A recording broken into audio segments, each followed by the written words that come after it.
मसाला में आपका हार्दिक स्वागत है। ये प्लांट जो आप देख रहे हैं वो 2020 से ऑपरेटिव है।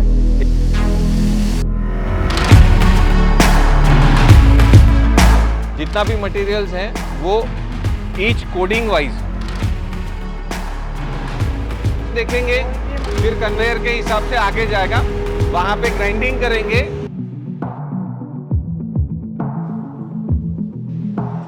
यहाँ पे मटेरियल एक्सट्रैक्ट करके फिर लोडिंग कर लेते हैं। ये जो मशीन्स है वो पैकेजिंग एरिया से नीचे सीधे कनेक्टेड है।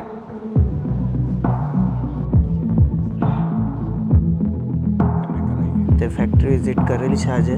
જે બી મસાલા બને છે એ હ્યુમન ટચ છે નહીં, જે બધું આખું ઓટોમેટિક મશીનથી ઓપરેટ થાય છે અહીંયા। આવું કોઈ બીજી કંપનીમાં હજુ સુધી મેં જોયું નથી।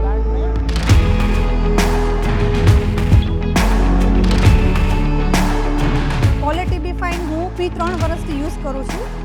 બહુ ફાઇન પ્રોડક્ટ છે, ક્વોલિટી બી બેસ્ટ છે। તમને લોકોનો બી પ્રોડક્ટ વિશે કેવું લાગ્યું?